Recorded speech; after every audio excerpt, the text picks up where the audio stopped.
ዓለምን ያስደነገጠው የአሜሪካ ጡጫ በቬንዙዌላ ላይ የምንነግራችሁ ታሪክ ልክ እንደ ጥንታዊ የግሪክ ድራማዎች በከፍታና በዝቅታ የተሞላ እንደ ሆሊውድ የሲኒማ ምስል በድንጋጤና በግርምት እየተለበጠ ነው። በወርቅ ሰዓትና በከበሩ ማዕድናት ባጌጠው የቤተ መንግስት ዙፋን ላይ ተቀምጦ በአንድ ትዕዛዙ ሀገርን ሲያንቀጠቅጥ የነበረው የትላንቱ ንጉስ ዛሬ በባዕድ ሀገር ቀዝቃዛ ሲሚንቶ ላይ ተቀምጦ የአሜሪካን ካቴና እያየ ሰዓት የሚቆጥር እስረኛ ሆኗል። አንድ ቀን ሰዓቱን በወርቅ መነጽር እያዩ በቤተ መንግስት ሰገነት ላይ በድል መቆም፣ ሌላ ቀን ደግሞ ያንኑ ሰዓት የቆጠሩበትን እጅ ለካቴና አሳልፎ መስጠት። የፖለቲካ ቁማር መጨረሻው እንዲህ ነው። በላቲን አሜሪካ የነዳጅ ማዕበል ላይ ቆሞ አሜሪካን እንዳንበሳ እያገሳ የነበረውና የሀገሪቱ አድራጊ ፈጣሪ ተደርጎ የሚቆጠረው ያ አስገራሚው መሪ ዛሬ ግን የግርማዊነቱ ኩራት ተገፎ የወርቅ ሰዓቱ በትዝታ ቀርቶ በዋሽንግተን የብረት አጥሮች ጀርባ እንደ አንድ ተራ ታሳሪ ቁጭ ብሎ የፍርዱን ቀን ይጠባበቃል። የቬንዙዌላ ቤተ መንግስት ምድር ቤት ሳይቀር በአሜሪካ ሰላዮች ማንኪያና ሹካ ሳይቀር ተቆጥሮ ሲታወቅ፣ ንጉሱ ግን በገዛ ጓዳ ውስጥ የተደገሰለትን ጥፋት ሳያውቅ ቀረም። ይህ ታሪክ የሉዓላዊነትና የኃይል ሚዛን ፍልሚያ ብቻ አይደለም። የአንድ ግዙፍ መሪ ውድቀት፣ የቤተ መንግስት ሚስጥሮችና ክህደት፣ እናም የአሜሪካ ረጅሙ እጅ ጓዳ ድረስ ዘልቆ ገብቶ የንጉሱ እጅ ላይ ካቴና የማድረጉ አስደንጋጭ ትርኢት ነው። የሰው በትላንትናው ዕለት በካራካስ አደባባይ በሚሊዮኖች ፊት ሲቆም አሜሪካን የወረቀት ነብር እያለ ይሳለቅባት ነበረ። ነገር ግን አሜሪካ የሀገሪቱን ኢኮኖሚ ሽባ በማድረግ የመረጃ መረቧን በቤተ መንግስቱ ዙሪያ በማጥለቅ ልክ እንደ ሸረሪት ድር ስትጠልፈው ነበር የቆየችው። በጓዳው ተክዷል።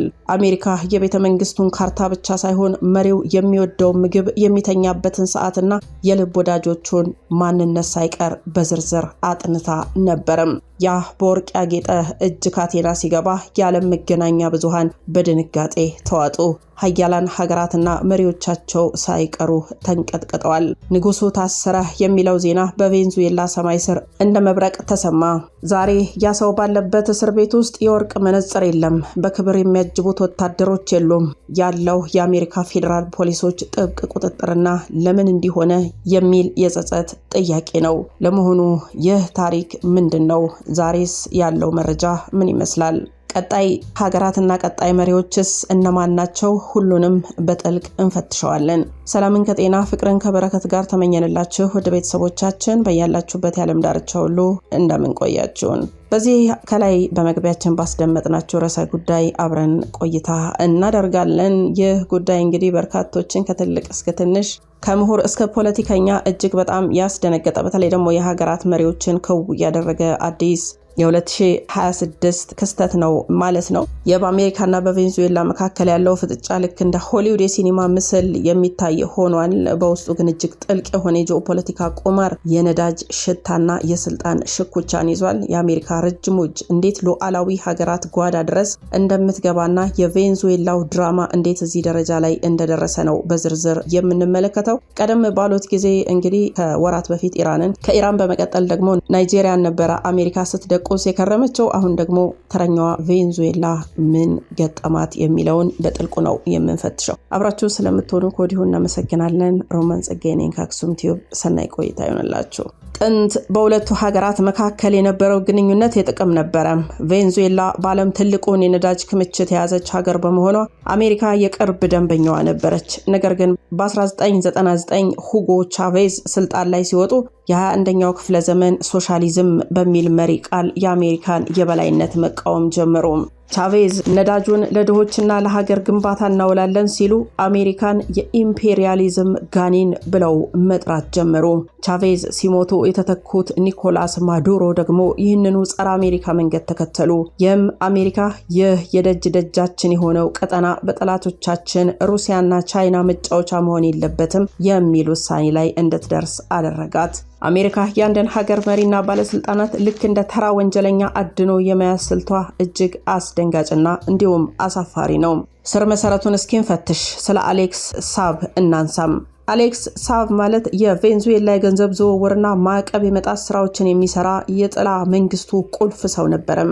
አሜሪካ በኢንተርፖል አሳዳ ኬፕ ቨርዲ ደሴት ላይ አስቆመችው። አውሮፕላኑ ነዳጅ ሊቀዳ ሲያርፍ በቁጥጥር ስር ውሎ በልዩ ኦፕሬሽን ወደ አሜሪካ ተወሰደም። ይህ በቬንዙዌላ ቤተ መንግስት ውስጥ ታላቅ ድንጋጤ የፈጠረ ነበረ። ምክንያቱም እሱ የገዢው ፓርቲ ሚስጥር ሁሉ መዝገብ ነበር። ይህ እንግዲህ ቀደም ያለው ክስተት ነው። ይህ ደግሞ እጅግ አስገራሚ ክስተት ነው። ጥቂት የቀድሞ አሜሪካ ልዩ ኃይል አባላትና ቬንዙዌላውያን ስደተኞች በባህር በኩል ገብተው ማዱሮን ከቤተ መንግስት አፍነው ለመውሰድ የሞከሩበት ጊዜ ነበረ።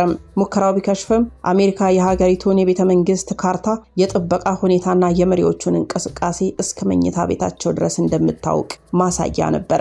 አሜሪካ ማዱሮን እንደ ህጋዊ መሪ አታውቀውም። ይልቁንም ጓን ጓይዶን በኋላም ሌሎች ታዋቂዎችን እንደ ፕሬዝዳንት በመቀበል በዋሽንግተን ዲሲ የሚገኘውን የቬንዙዌላን ኤምባሲና የታገደውን የሀገሪቱን ቢሊዮን ዶላር የነዳጅ ኩባንያ CITGO እነሱ እንደሚሉት በምህጻረ ቃሉ ለተቃዋሚዎች አስረክባ ነበረም። የሚገርመው ታዲያ አሜሪካ ውስጥ ሆነው የቬንዙዌላን ካቢኔ የሚሾሙ የሀገሪቱን ሀብት የሚያዙና የወደፊት የሽግግር እቅድ የሚያወጡ ቢሮዎች አሉ።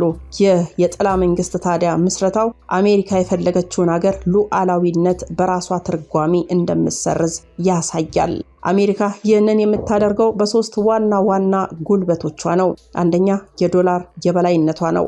ማንኛውንም ሀገር በዶላር እንዳይገበያይ ካገደች ያ ሀገር እንደ ኢራንና ቬንዙዌላ ኢኮኖሚው ሽባ ይሆናል። ሁለተኛ የመረጃ መረቧ ነው፣ ኢንተለጀንስ። በሳተላይትና በሳይበር ጥቃት የሀገሪቱን የውስጥ ጓዳ እስከ ማንኪያና ሹካቸው ድረስ የማወቅ አቅም አላት። ሶስተኛው ሞንሮ ዶክትሪን ነው። አሜሪካ የአሜሪካን አህጉር የኔ ግቢ ነው፣ እዚህ ውስጥ ሌላ ኃይል ሩሲያና ቻይና ጣልቃ መግባት የለባቸውም የሚል የቆየ ፖሊሲ አላት። እናም በዚህ የተነሳ አሁን በቀጣዩ ማን ነው የሚል ፍርሃትም ዓለም ላይ ነግሷል። አሁን ባለው የዓለም ፖለቲካ ትኩሳት አሜሪካ ዲሞክራሲ የለም ወይስ ጥቅም የተነካ በሚል አይኗን የጣለችባቸው ሀገራት አሉ።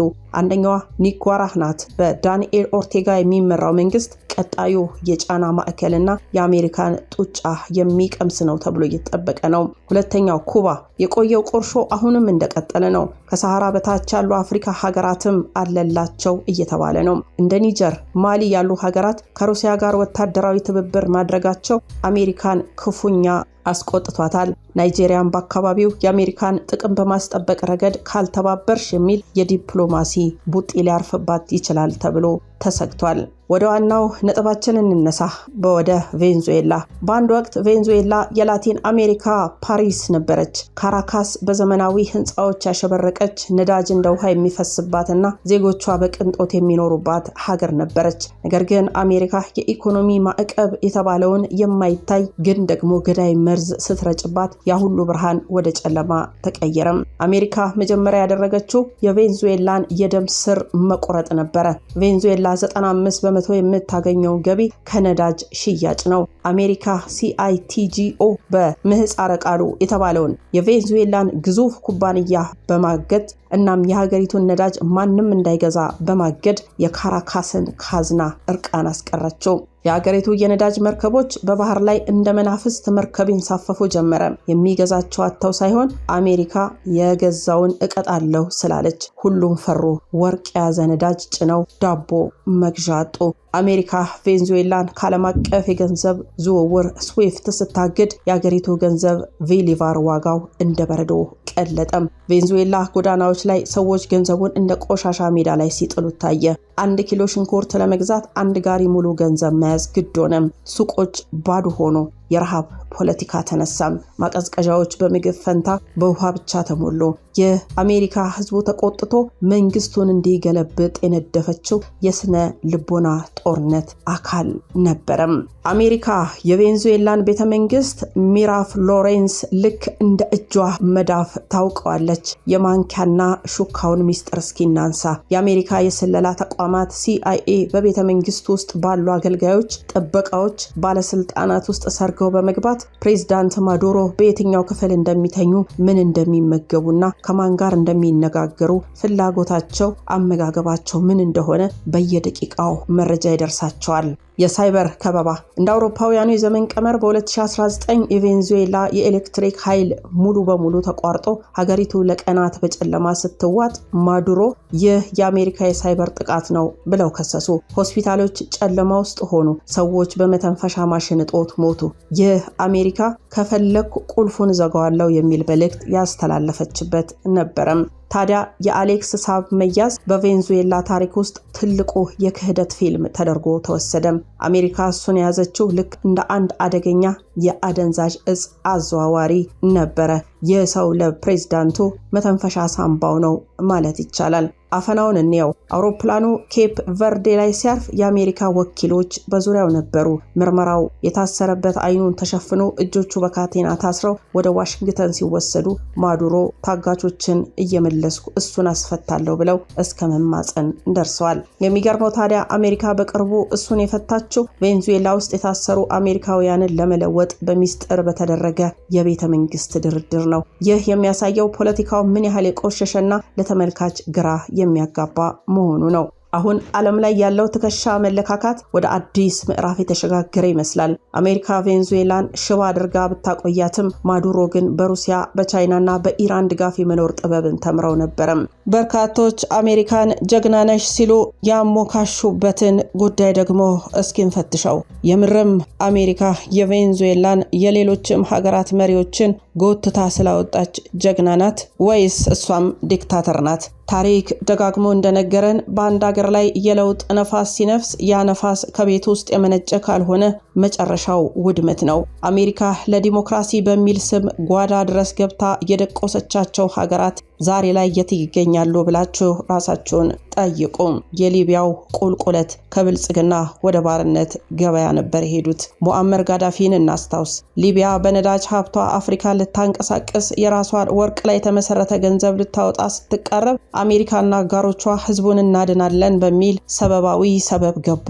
ውጤቱስ ጋዳፊን በአሰቃቂ ሁኔታ መግደል ነው። ሊቢያ ግን ዛሬ የመንግስት አልባነት፣ የሽብርተኞች መፈልፈያና የሰው ልጅ እንደ ከብት በገበያ የሚሸጥባት የምድር ሲኦል ሆናለች። አሜሪካ ጋዳፊን አጠፋች እንጂ ሊቢያናውያንን አላዳነችም። ይልቁንም ሀገሪቱ የፍርስራሽ ክምር አድርጋ ትታያለች። ቬንዙዌላ የታየው ክስተት ግን ለየት ያለ ነው። አሜሪካ ማዱሮን አፍኖ ለመውሰድና ጎይዶን ለመሾም ስትሞክር የታየው ትልቁ ነገር የህዝብና የጦር ሰራዊት አንድነት ነው።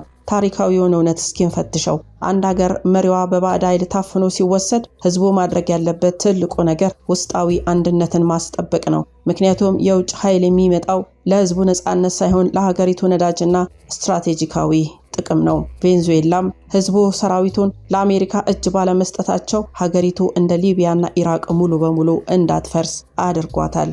እውነቱ ግን መሪዎች የራሳቸው ጥፋት አለባቸው። አንድ መሪ ለህዝቡ የማይሰማ ስልጣን ላይ የሚቆመው በጉልበት ብቻ ከሆነ፣ የሀገርን ሀብት ለጥቂቶች የሚያከፋፍል ከሆነ ያ መሪ ለውጭ ኃይሎች ጣልቃ ገብነት በር ከፋች ይሆናል። ህዝብ ታግሎ መጣል ያለበት መሪውን እንጂ ሀገሩን መሆን የለበትም። መሪው መቅሰፍት ሲሆን ህዝቡ በራሱ አቅም በራሱ መንገድ መብቱ መጠየቅ አለበት። የውጭ ኃይል መሪን እንዲጥልለት የጋበዘ ህዝብ የነጻነቱን ቁልፍ ለሌላ አሳልፎ እንደሰጠ ይቆጠራል። ለዚህም ነው የኢራቅ ህዝብ ሳዳም ሁሴን ሲወድቅ ጨፍሮ ዛሬ ግን ያቺ ታላቅ ሀገር በናፍቆት የሚያያት። አሁን ዓለም ካንዱ ዋልታ አሜሪካ ብቻ ወደ ብዙ ዋልታዎች ሩሲያ፣ ቻይና፣ ብሬክስ እየተሸጋገረች ነው። አሁን የአሜሪካ ቡጢ ይዘላል። ቅርብ ነው ቀኑ። እንደዛ ይመስላል። አሜሪካ ዛሬ እንደፈለገች ጓዳ ገብታ መሪዎችን የምታፍንበት ዘመን እያከተመ ነው። የቻይና የኢኮኖሚ ጉልበትና የሩሲያ ወታደራዊ ግትርነት ለአነስተኛ ሀገራት አማራጭ መጠጊያ እየሆኑ ነው። ቀጣይ ግን ስጋት አለ። አሜሪካ ይህ የበላይነቷ ሲሸረሸር ስለምታውቅ በቀጣይ ይበልጥ ጨካኝ እርምጃዎችን በሳይበር ማጥቃትና በኢኮኖሚ ማዕቀብ ልትወስድ ትችላለች።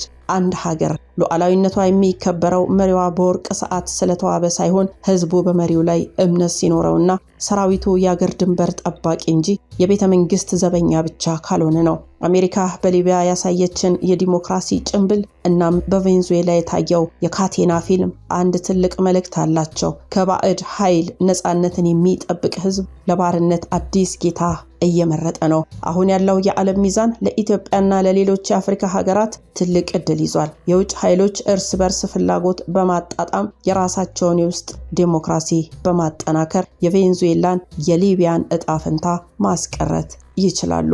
ውድ ቤተሰቦቻችን እናንተስ በዚህ ሐሳብ ላይ ምን ትላላችሁ? የእናንተ ሐሳብ እጅግ በጣም አስፈላጊያችን ነውና በኮሜንት መስጫው ላይ ብታሰፍሩልን ደስ ይለናል። አብራችሁን ስለነበራችሁ እጅግ አድርገን እናመሰግናለን። ሰላም ለሀገራችን፣ ሰላም ለምድራችን።